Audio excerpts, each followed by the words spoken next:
আজ আমি বাঙালির প্রিয় পটল চিংড়ি রান্নার রেসিপি তুলে ধরব। আপনারা দেখতে থাকুন আর আমার চ্যানেলে নতুন হলে প্লিজ সাবস্ক্রাইব করবেন। প্রথমে কড়ায় তেল দেব। তেলটা গরম হয়ে গেলে পটলটা ভেজে নেব।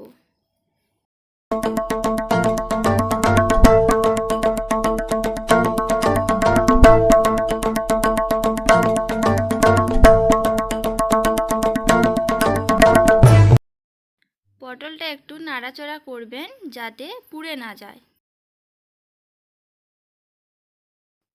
পটলটা ভাজা হয়ে গেছে, এবার আমি একটা পাত্রে তুলে নিচ্ছি।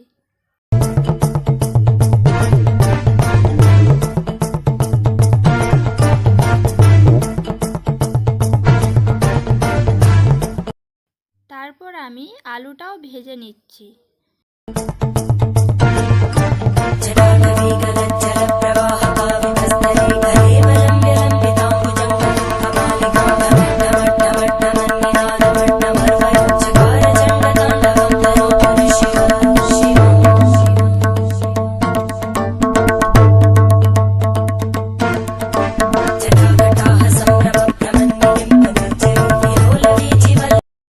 আলুটা ভাজা হয়ে গেছে, এবার আমি পাত্রে তুলে নিচ্ছি।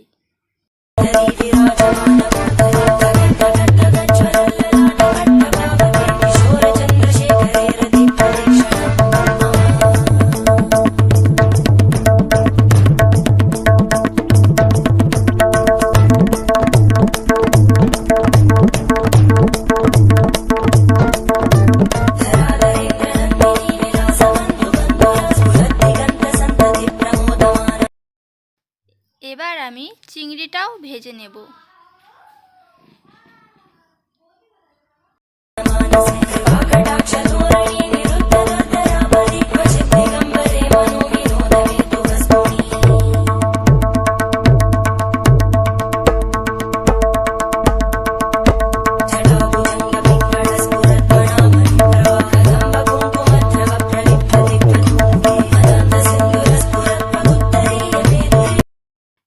চিংড়িটা ভাজা হয়ে গেছে, এবার আমি চিংড়িটা তুলে নিচ্ছি।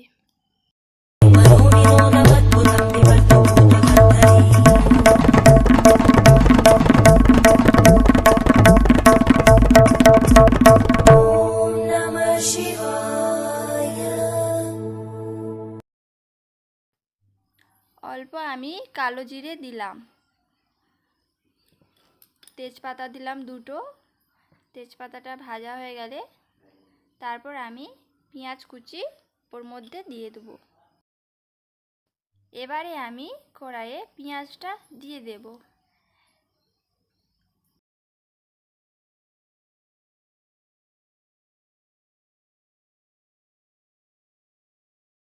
পেঁয়াজটা লাল হয়ে গেলে 1 চামচ ওতে আমি রসুন বাটা দিয়ে দেব।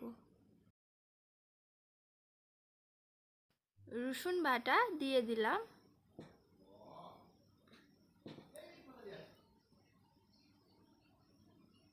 একটু নাড়াচাড়া করবেন যাতে ধরে না যায়।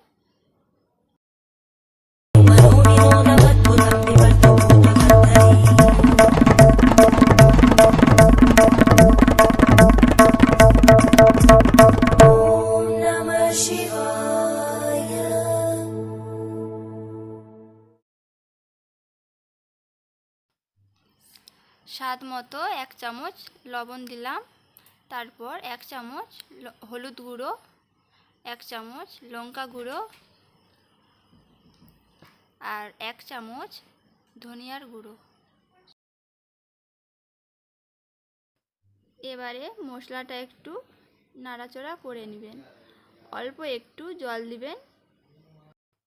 অল্প একটু জল দিয়ে মশলাটা একটু নাড়াচাড়া করে নেবেন।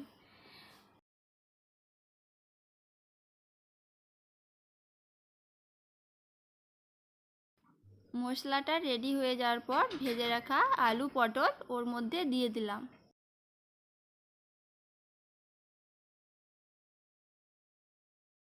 তারপর ভেজে রাখা চিংড়িটা ওর মধ্যে দিয়ে দিলাম।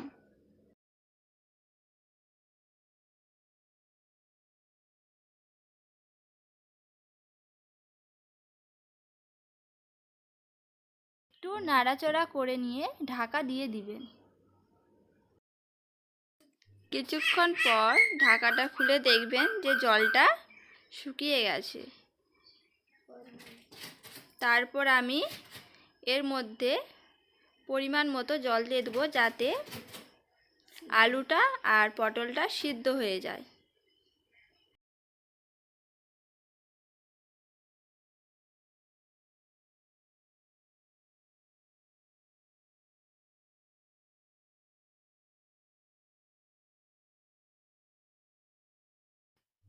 জলটা দেওয়ার পর আমি ঢাকা দিয়ে দিলাম। কিছুক্ষণ পর ঢাকাটা খুলে আমি তরকারিটা একটু নাড়াচাড়া করে নেব।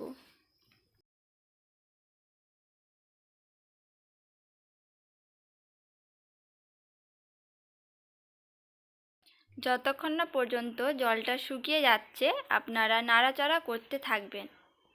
এই দেখুন বন্ধুরা, আমার তরকারিটা প্রায় হয়েই গেছে।